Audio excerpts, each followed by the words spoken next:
In this episode of OG55, we are talking about the LA firefighters, actually all the firefighters from Mexico and Canada and Nevada, the heroes who helped put out our fires out here in LA. They are absolute heroes and they are being honored at Disneyland Resort. We're going to talk about that. We're also going to talk about the pricing, the ticketing pricing in general, and all kinds of stuff. This is a stacked OG55 show, West Coast. Let's go. I ain't got nothing to say but West Side.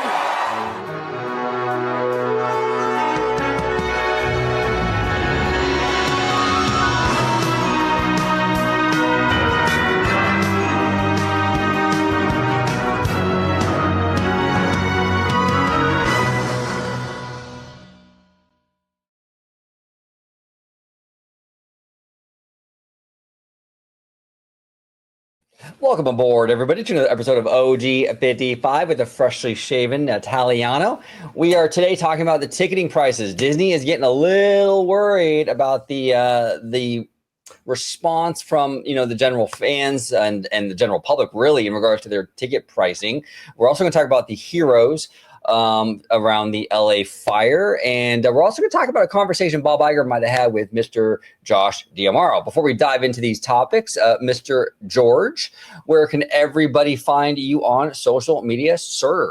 Absolutely. You can find me on X, formerly known as Twitter, at Disney George. You could also find me on Instagram, Threads, and Blue Sky under the Disney Italiano. And of course, you can find me right here on my home base on Orange Grove 55 with Citrus Corner, with all that sweet, juicy, but sometimes sticky Disney news and info. There we go. And today is actually Super Bowl Sunday at the time of this recording. So it's really an all LA show today, pretty much. And I just want to say that I cannot wait to see Kendrick's performance.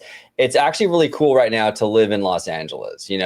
After these LA fires, the city and the state really rallied together, and the world saw the heart of LA, which we are amazing. We are amazing people out here, and we also have an amazing person, amazing talent with Kendrick Lamar representing Los Angeles at the Super Bowl today. It's very nice, actually, that he allowed the NFL to play a game during his concert. So I thought it was very cool of Kendrick to do that. Very, very generous. Very, very generous. Absolutely. All right, George, you ready to dive into our topics? Let's get it. Let's do this. Okay, so this is courtesy of the Walt Disney Company official website. Disneyland Resort honors heroes of Los Angeles fires with complimentary theme park tickets to show its appreciation for the brave individuals who responded on the front lines of recent fires in Los Angeles. Disneyland Resort is announcing the Heroes Ticket, inviting them and a guest to experience a day of fun at the happiest place on earth. Quote, "We are inspired by the endless dedication and contributions of the heroes who battled the fire that took place in the LA area, and our gratitude for their service is immeasurable," end quote. Ken Pottruck of the Disneyland Resort. Quote, "We hope these heroes can enjoy a memorable day with a loved one at our parks, because they certainly deserve it." And yes, they certainly do. I live in LA County. I do not live in Orange County. I live in LA County. And the Palisades fire got very close to where I live, to the point where we had to evacuate. And we left our home. I didn't know if I was going to have a home to come back to. I was talking to George and Ebba and everything. And I do want to say, too, everybody that reached out, every single person, dozens of people reached out to me. It really did mean the world to me, because it was a scary time last month with these fires. But if not for these heroes, these men and women of the LA Fire Department and the firefighters from Mexico and Canada and Nevada, I probably wouldn't have a home right now. So I on a personal level, I can't thank these guys and gals enough. And I love that Disney is doing this. I think they should do this. This is amazing. What say you, George? What are your thoughts on this, brother? Yeah, I completely agree. I think, honestly, this is even the minimum of what can be done for the, first responders, firefighters, ambulance, all that good stuff, for them to, be able to spend a day of just relaxation, with their family at the happiest place on earth. And, we touched upon it a little bit in a previous video, but, stuff like this should be done a little bit more often, not just, when tragedy strikes, because these people are basically on call 24 hours. Anything can happen at any time. And in a blink of an eye, their lives are at risk. Oh, yeah. But they tend to, that's their job. That's what they signed up for. And they're willing to basically almost sacrifice themselves for other people. And I mean, like, you can't get no more, respect than that, and how to honor, these first responders. So kudos to Disney for sharing a little bit more extra magic, for these people. Yeah, absolutely. We Disney's a brand known for their heroes, whether it be Luke Skywalker, we will be doing a video on that very, very soon in relation to Galaxy's Edge. But Disney's known for their heroes, whether it's Hercules or Luke Skywalker or Captain America, Iron Man, these fictional heroes. But it's so cool to see Disney honoring real life heroes who do save lives on a daily basis. And yeah, this is amazing. But I want to get into a little bit of the details here. It says here, the Heroes ticket will be available to eligible California fighter fighters, as well as eligible Los Angeles-based law enforcement personnel and emergency medical technicians who helped combat the LA fires in January 2025, and individuals from departments that provided mutual aid assistance. Wow, that covers quite a bit. That actually covers quite a bit. The Heroes ticket will be valid from May 5th to August 7th. Okay, so pretty much the whole summer. And this is a 70th anniversary. I mean, this is a perfect time for these families to go and check the new stuff out. That's awesome. Monday through Thursdays, a theme park reservation will be required and is subject to availability. Yeah, this is fantastic. It covers a pretty wide base of first responders. I think this is absolutely fantastic. Ideally, I do wish that they would include the Mexican firefighters and the Canadians and even the from out of country. But I understand there might be some logistical issues with that or something. I understand that. But ideally, I kind of wish they were included as well. But this is fantastic news. Anything else, George, before we kind of move on to our other story? Or for me, again, yeah, this is perfect. Honestly, great time. For the summer months. You get that the nice California sunny weather. The water rides. Will be substantial. To get wet. And as you had mentioned, for the 70th anniversary, the Walt animatronic will be up. Paint the Night will be back. So new version of World of Color. So yeah, it's definitely a good time for these first responders, to bring their families to utilize that special ticket. Really quick, I do wish and hope maybe that in time that Disney, because you had mentioned like the firefighters from Mexico and Canada and from outside of the state and outside of the counties, that it would be nice if Disney maybe had like first responder discounts, Yes. that, if you can, show you're a firefighter, you're a medical personnel, law enforcement, that they can actually get a discount on tickets, hotel accommodations, that kind of stuff. That would be really nice. Would love that. Disney, if anyone from Disney is watching this, I mean, please pass it on to whoever you have to pass it on to.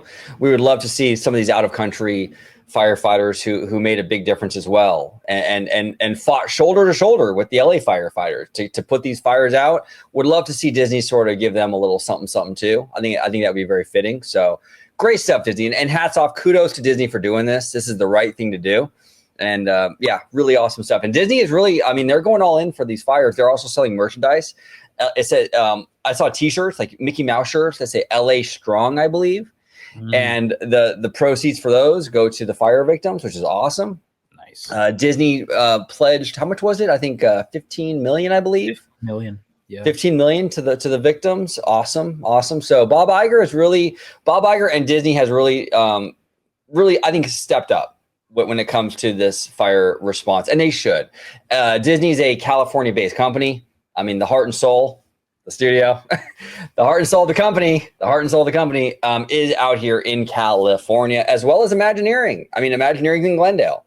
So Disney's California-based, and it's good to see them kind of giving back to the city, which they owe a lot of their success to, Suitcase and a Dream. Walt Disney came here, and the rest is history. But and honestly, if it wasn't for, as you were mentioning, if it wasn't for these responders, God forbid, if the fire reached the studios, I mean, everything that Walt built, everything that he dreamed from the ground up would have just, turned to ash.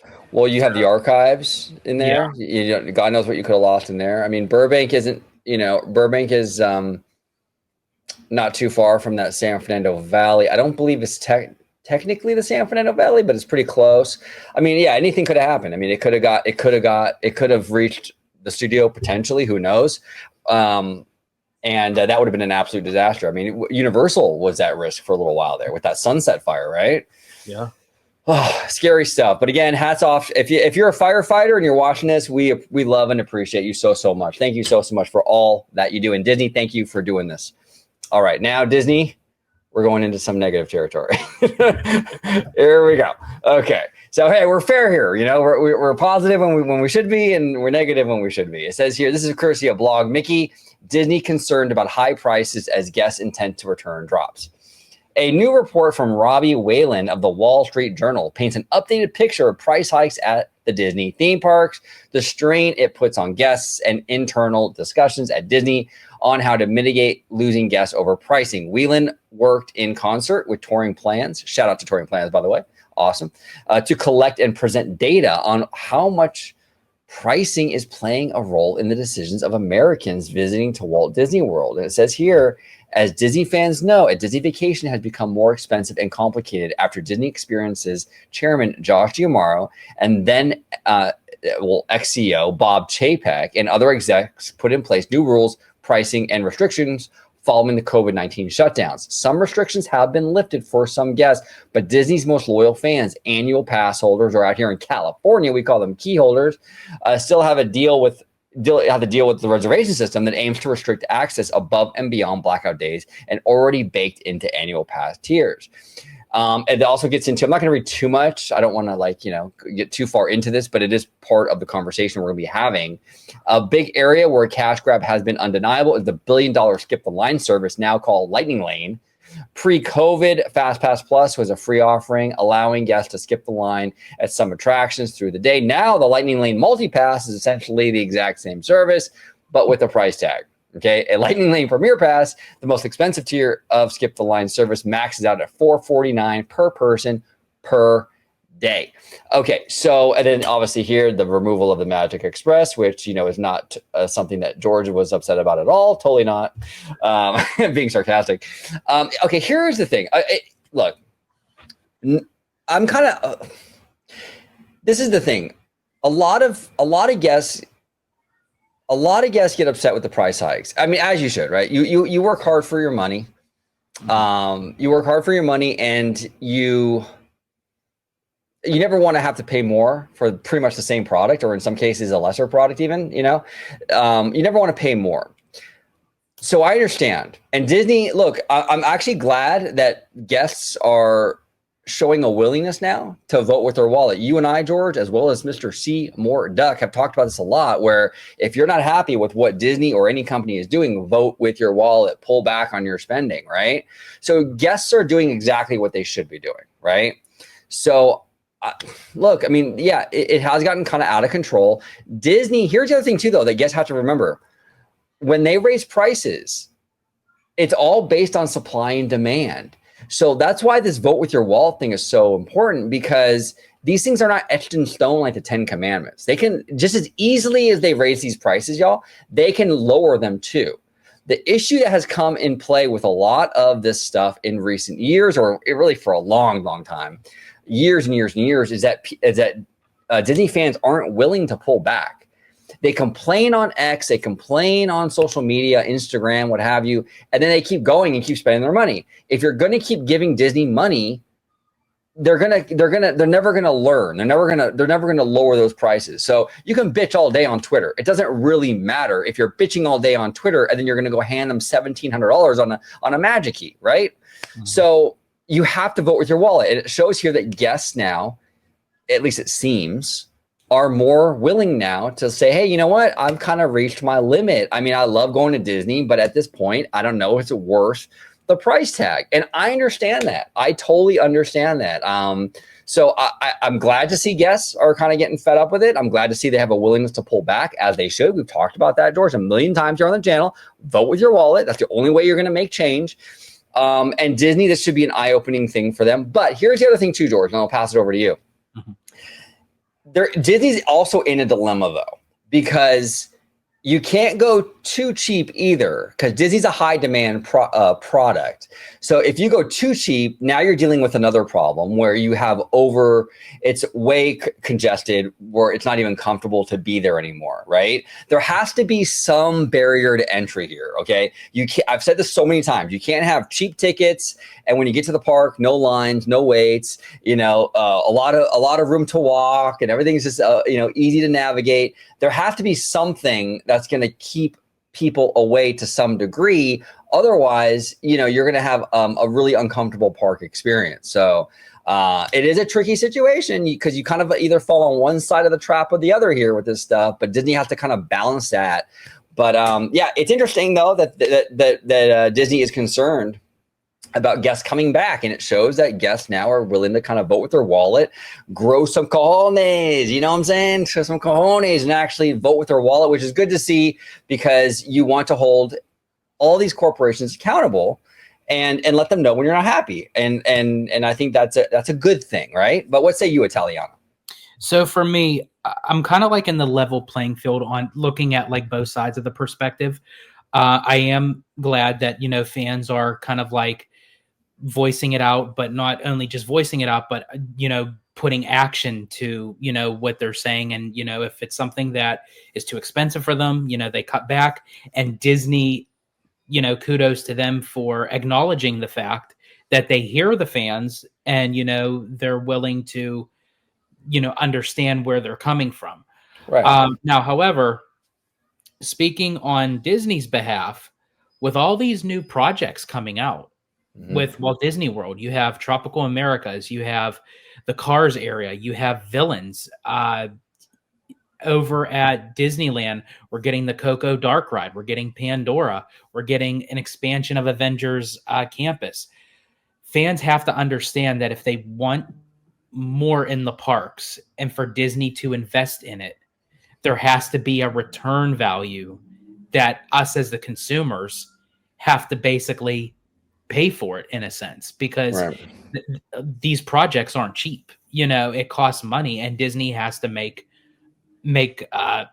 revenue on it. So as time progresses, and with like inflation and everything that's, as time goes on, Disney has to balance out the checkbook, and it, unfortunately, with us being the consumers, we're going to take a hit on that. Now, on the guest side, that Disney has to kind of, I feel, take a look at, maybe not do things cheap, but maybe kind of scale back to where it could still be reasonable. For instance, in that article, it was mentioning, what was it, $449 for the Lightning Lane premiere, right, for Walt Disney World. For me, it also depends on too that when someone says, okay, $449 per person per day, if you only have a single day ticket per day, to me, honestly, as much as it's worth riding, I don't even know if that's even worth the price, because the Walt Disney World parks, even though the resort is big, they don't have a whole lot in each individual park as themselves as, say, Disneyland does. So are you really getting your money's worth by paying $450 per person per day to, if you go into Animal Kingdom and you're a rider and there's only 4 rides? And just to say, what if a ride is down for refurbishment, like Big Thunder Mountain right now is down at Magic Kingdom, or if a ride is malfunctioning and it's shut down, or it's raining, and they have to shut out all the outdoor attractions, so that's something to take into consideration towards the guests, that if you want them to pay a little bit of a hefty price for something, as the Lightning Lane premiere, Disney has to look at that as well. Yeah, no, they do, and that's why this isn't easy to do. This is not an easy juggling act, really, for Disney to kind of manage. You know, because you're right, they have to make a profit here. They have to make money, because we do look. To be fair to Disney, there's a lot of projects, like you were saying, George, on the horizon here. You think that Pandora is cheap? No. That they're building in DCA? No, that thing is going to be a huge price tag for Disney. The boat ride, the Coco thing is probably going to be a huge price tag. They just opened up all this land now they can use for Disneyland Forward. We have years of investment coming to these parks. They're going to have to price that in a little bit here. And fans have to understand that. You know what I'm saying? And we're critical here of the fandom because we are part of the fandom. But this is the thing. I'm not going to ever be one of those channels, George, where because we're fans, we're always right. We are not always right. A lot of times the fans are fucking ridiculous. And I'll call the fans out on that 100%. But sometimes the fans are right too. You know what I'm saying? But you know, sometimes though they want super cheap, and they want to get things for basically nothing, and then they want Disney to spend $2 billion a year on new attractions. Well, okay. Fandom, that's not realistic here. You know what I'm saying? So, and Disney's a premium product. I mean, let's be honest. You go to like Knott's, or you go to like even Universal Hollywood, which I love both of those places. I've actually really love Universal, but let's be real. They're not quite up to that Disney level quite yet, right? Mm-hmm. Disney is still the top tier when it comes to that theme park quality, and you're going to have to pay for that. You know, there's a reason why the beef at McDonald's is cheaper than the steak at Morton's. I mean, let's be real. So Disney, they're going to have to charge if you want that premium experience. If you want the Pandoras and these big investments, you're going to have to put up with a little bit more of a price tag than the stuff that you might get over there at Knott's or something else, right? So fans have to understand that. Because literally, I said, you know, we're grateful that Disney recognizes it, but just because they recognize it, what do you really expect them to do? When all these projects open, when Pandora opens, when Coco opens, when Villains, Cars, Tropical Americas, when Monsters Inc., when all this stuff opens, do fans really think that Disney is going to say, oh, here's a brand new Monsters Inc. land. Oh, well, we're going to cut the tickets back by half. Right. It's not going to happen. They may do like promotional things, you know, like where they say, like, if you, you know, book a vacation package for a minimum of 4 nights at Walt Disney World, including theme park tickets, you get this, you get that during the time that Monsters Inc. is open, or Tropical Americas. You know, they could do stuff like that, but it's not going to be where around the clock that tickets are going to go down 75%, and it's going to stay that way. No, and when they're opening, like you were saying, the Monsters Inc. land, or they're opening Pandora at DCA, there's a lot of demand there. Yep. You know, we're going to have a crap ton of people trying to get into this resort. You can't discount during those times because it's going to be unbearable. I mean, that Mickey and Friends parking structure can barely handle a regular day.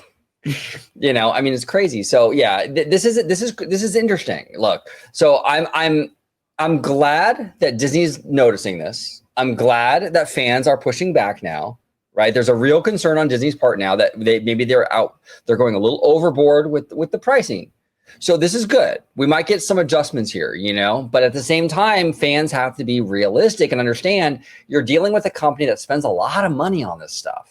And you're getting still, even with its flaws and even with missteps in recent years and what have you, you're still getting the best product you can, at least out here in Southern California. I can speak for California because this is my playground out here. You know what I'm saying? Hi, Monster Hunter Pete, help. You know what I'm saying? LA. No, I can speak for the California stuff because I've lived out here my whole life. I've been going to Disney my whole life. In Florida, I've only been once, right? So out here in California, Disneyland Resort is the top of the top when it comes to theme parks. You're not going to find that experience over there at Universal Studios Hollywood. Not yet. Universal's stepping their game up. Believe me, they're getting a hotel and all that stuff. But as of right now, Disneyland Resort is still that premium experience. And you're going to have to pay more for that because it is a premium experience. So we'll see. But that is not the only story we are talking about today, Mr. Italiano. We have one more. And this is courtesy of Boardwalk Times. We spent a lot of time with Mr. Boardwalk Times over at D23. Fantastic gentleman. I always love to use his his content or his tweets whenever possible. You know what I'm saying? Because he really is a great guy, friend of the channel, absolutely. Shortly after returning in 2022, Disney CEO Bob Iger called a meeting at Disney's headquarters and asked Disney Parks Chairman Josh D'Amaro to come up with a list of things the company could do to win back the goodwill of fans. Now, here is the thing. I was told by fans that it was Chapek who was holding D'Amaro back. That's why we have the reservation system. It was because of Bob Chapek. Bald man bad was the reason. Chapek leaves. Bob Iger asks D'Amaro, what can we do to win back the goodwill? And we still have reservations, everybody. I mean, is it still Bob Chapek? I don't think so. So again, I'm not trying to paint D'Amaro as like this mustache twirling bad guy. He's not. I just want to shine some light on the fact that there's a lot of assumptions and like sort of like apologizing for D'Amaro because I think he's a handsome dude with a lot of charisma. But at the end of the day, these reservations are still there well after Bob Chapek left the company, well after the fact that Bob Iger asked him what we can do to win back goodwill. You still have to make reservations here at Disneyland Resort. Well, why didn't he get rid of those? If it was really Bob Chapek, evil bald man bad, if it was all on Chapek, why didn't they get rid of the reservation system? Well, they didn't because clearly there is some sort of monetary financial benefit or more data-driven, I think, benefit really for that reservation system. And they're not willing to part ways with it, which is fine. But let's not pretend. I want to make it very clear that was a Bob Chapek mandate and Josh D'Amaro has his hands tied. I don't think that's the case. We've had 2 CEOs now with this reservation system, and both CEOs, he was the parks chairman. So what's the common denominator here? It's Josh. Go ahead, Italiano. I agree. And even Josh himself had said, basically in his own words, the reservation system is here to stay. If, maybe not for Walt Disney World, but for Disneyland, it's going to be here for a while, So, I mean, people, kind of painted him as like this knight in shining armor that's going to come in and reverse everything that Chapek did. And that's not the case, And again, a lot of people can take that, into consideration because Josh D'Amaro is a very likable guy, he's very personable. He's good looking. He knows how to hold a conversation. He knows how to get your attention, and I think that is kind of like, I hate to use this term, but like a wolf in sheep's clothing in a way where a lot of the times you just kind of look at the front picture of it, but behind the scenes, he still has to do what he has to do, working for a big multi-billion-dollar global company. Yeah, he does. And to be fair to him, and I mean, and Iger really, I mean, I think there has been a lot of positive changes really since Iger took over in 2022. Look, we had a big show about this in regards to Bob Iger and his legacy and his tenure at Disney. I think he's a really, really good CEO. A really good CEO. Again, I'm not shilling for Bob, okay? But this guy has done amazing things for Disney. I think the big black eye for him was that succession plan was totally botched. Now he can get that redemption arc now this time around. But by and large, I think he did a lot of great things for Disney. But buying Marvel was a huge win for them. Even Lucasfilm, I think having that property, despite the fact that it's been a mixed bag with the successes over there, I think was a huge win for them. Even the Fox stuff is turning out to be a big win for them. But yeah, I think they've done a lot of good things since he came back. I think that they have made positive changes at the experiences division. We recently just saw Rise of the Resistance get those cannons fixed. Huge. Look, kudos. If you're gonna shit all over the management when they make bad decisions, you got to be willing to say they did good too. You know what I'm saying? Mm-hmm. So there are good things here, but there are also things that they are still kind of holding back on. And it's like, look, I mean, it was so easy to blame Bob Chapek for these reservation systems, and really at the end of the day, he's been gone. So whose fault is it now? So I think we just have to sort of look at his stuff through like a real honest perspective. Right. So, but yeah, interesting though. And this is the thing too, George. and I want to get your opinion on this. The fact that Bob Iger even asked this question is good news for me.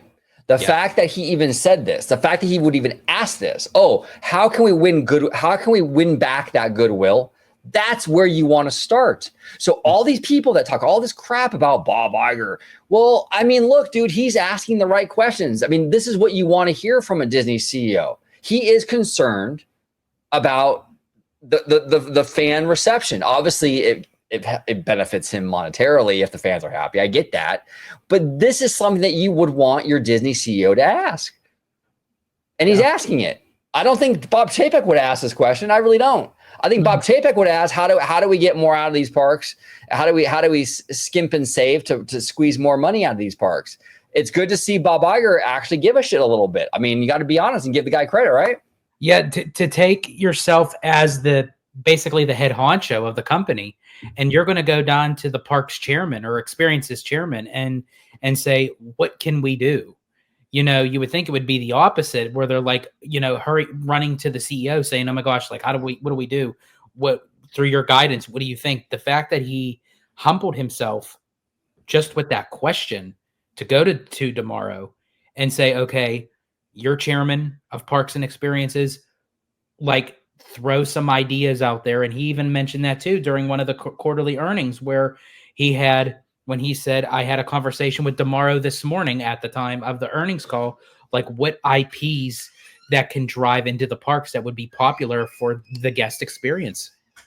Yep, 100%. So interesting news stories today. Interesting news stories. So, you know, moves are being made. You know what I'm saying? Moves are being made. We'll see what happens with this whole ticket pricing thing. I'm glad to hear Bob Iger asking questions like this. How do we win the goodwill back from the fans? That's a good place to start. Okay, whether you like Iger, whether you think he's too woke or whatever you think he is, I think that's a really good place to start. I really, really do. So we'll see. And honestly, as much as we are critical of Josh D'Amaro, and we are very critical of him, it hasn't been completely negative. You know, like I said too, I mean, on many videos, that D23 Ultimate Fan event was a massive W for D'Amaro. He did everything he had to do at that expo, and then some, and then some. And that's why D'Amaro has to deliver with all these projects that he promised and announced at D23.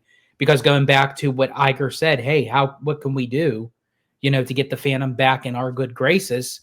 Well, it's not a good start that if you're going to go on stage in front of almost 20,000 people, make all these announcements and say, oh yeah, okay, well, we're not doing it now. You know, that's not a good start, you know? So no, D'Amaro has to come through with all this. He's got to come through with it, and he has to come through with it like how it's being promised, right? We can't have another Epcot situation, Josh. Like, just being completely real, okay? We can't have another Epcot situation where the artwork is drastically different. Things get cut back and scale back to like whittle down to basically nothing, like that Communicore Hall stuff and all that. You know, you're promising a massive, massive Pandora on par with the one that they have in Animal Kingdom. You have to deliver on that. You got to fit that bad boy in DCA somehow. I don't know how you're going to do it, bro, but you got to figure that out, you know? And honestly, that rendition of Pandora that's going into DCA looks like it's on a much bigger scope than the one at Animal Kingdom. It kind of does, dude. Yeah, it kind of even looks like a bigger scale. Yeah, so they gotta. There were promises made at that expo, and it's easy to make the promise, or you know, I mean, I don't want to diminish it though, because I do believe it is good that he did those announcements and he did provide what the fans were asking, right? But at the end of the day, you have to follow through with that. You can't just make the announcements and then not follow through on that because you had the win already. You have to follow through and actually show the fans, build that. Here's the thing. D'Amaro has a trust issue with the fans right now because they don't really believe it. It's kind of like a little bit like Kathleen Kennedy with Star Wars. You know, you can announce stuff and fans are happy with the announcements, but you have to deliver now and build that trust back, Josh.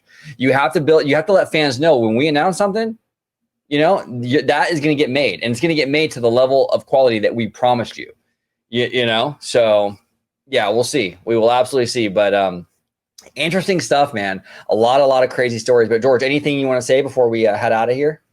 Yeah, a lot of interesting stories, you know, some good, some not so good, some kind of in the middle, you know, but I think all in all, I mean, at least Disney is kind of addressing the issue by acknowledging the fact that they hear the fans with all this stuff, and hopefully that in time it will, still kind of unkink itself, because Disney still has a way to go.